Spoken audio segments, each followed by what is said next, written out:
A master manipulator gets completely wiped out right at the peak of his own twisted slave auction. If his entire empire was just a lie, then everything we know about this criminal world is totally fake.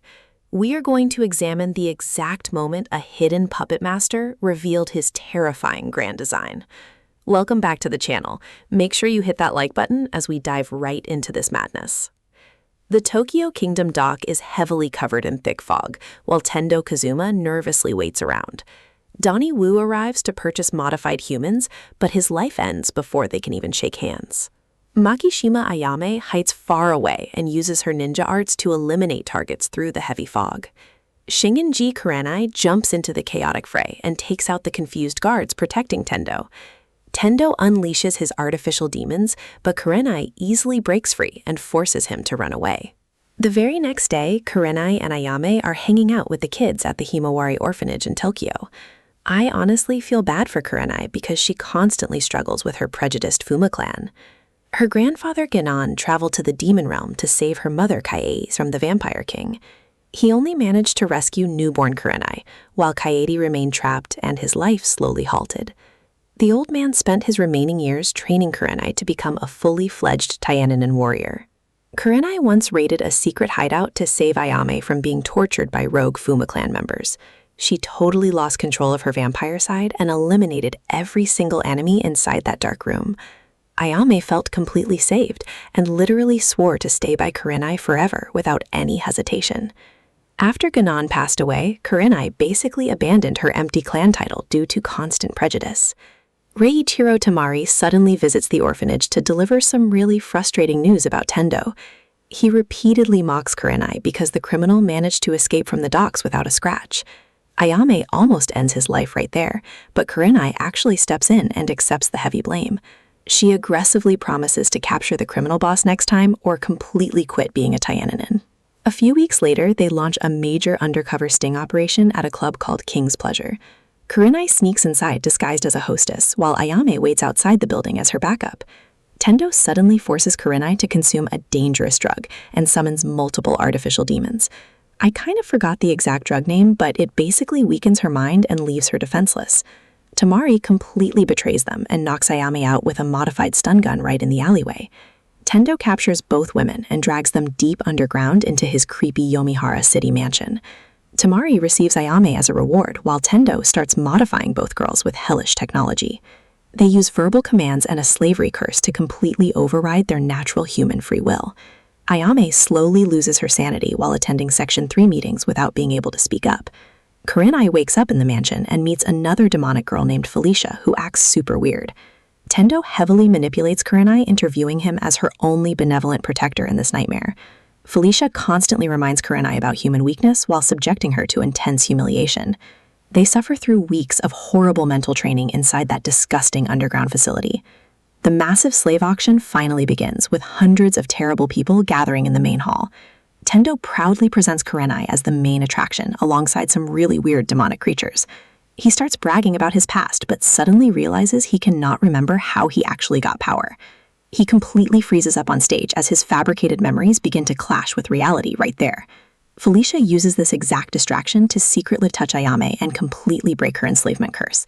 She whispers to Ayame that she needs to forcefully break the mental binding herself to truly wake up. Ayame watches Kurenai suffer on the stage and simply tells her how much she truly loves her right now. That emotional confession forcefully shatters the curse and brings Ayame completely back to her senses. Ayame immediately attacks the surrounding guards, but Kurenai remains way too weak to even stand up.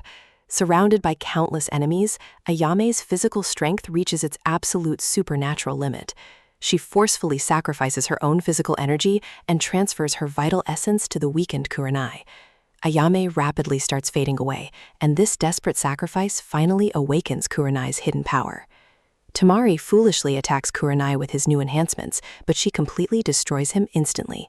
Her intense hatred reaches its peak, but she still tries to capture Tendo alive to finish her mission. Felicia suddenly teleports behind Tendo and instantly ends his life before Kurenai can get anything. Edwin Black casually walks into the chaotic room and drops the most insane revelation on everyone. This entire underground slave operation was literally just a sideshow to force Kurenai to awaken. He completely brainwashed Tendo to run the House of Greed and mess with the rival Dragon Gate group.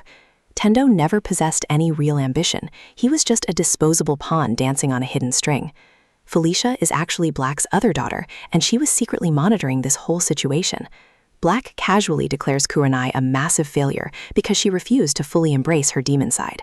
Felicia proudly admits she already eliminated Kaide because she refused to share her father's love.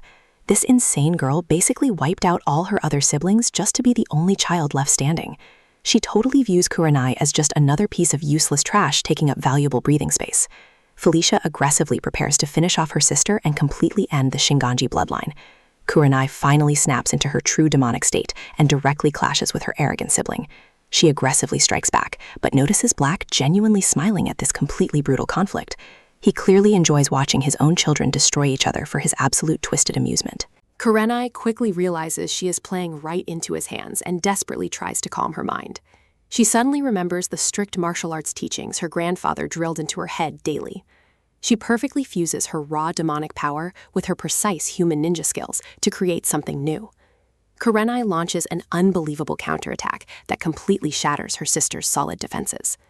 That single devastating strike instantly drops Felicia and leaves her completely defeated on the floor.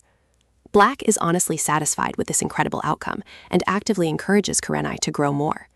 He calmly picks up his defeated daughter and warns Kurenai not to interfere if she wants to live today. He mentions that time is running short for Felicia, and he simply refuses to lose 2 daughters right now. The terrifying Vampire King completely vanishes into the shadows, leaving the destroyed hall behind. Kurenai completely ignores the fleeing villain and desperately rushes back to check on the fallen Ayame. Her absolute best friend is practically fading away, and a truly tragic event is about to happen right now. Kurenai absolutely refuses to let Ayame perish after everything they just went through together down here. She cannot accept a reality where she loses the only person who genuinely loved her without any condition. She makes the heavy choice to use her newly awakened powers to transform Ayame into a full vampire. This desperate supernatural process successfully stops the fading and slowly brings Ayame back to life. Thankfully, Ayame fully retains her original personality and does not turn into a mindless evil monster. They manage to escape that underground nightmare, but their trust in the entire Fuma clan is shattered.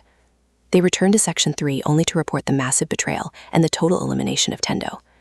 Knowing they can never stay here safely, both warriors quietly pack their belongings in the dead of night.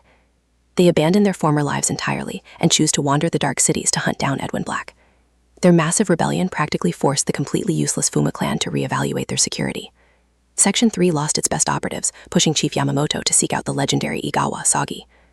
Honestly, I think Kurenai never actually wanted to be a hero. She just wanted to protect her family. It is incredibly ironic that she had to embrace her demonic curse just to save her fading human side. Maybe running away into the endless night was the only real freedom they ever actually experienced.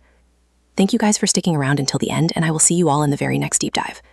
If you really want to uncover more dark secrets like this, absolutely smash that subscribe button right now.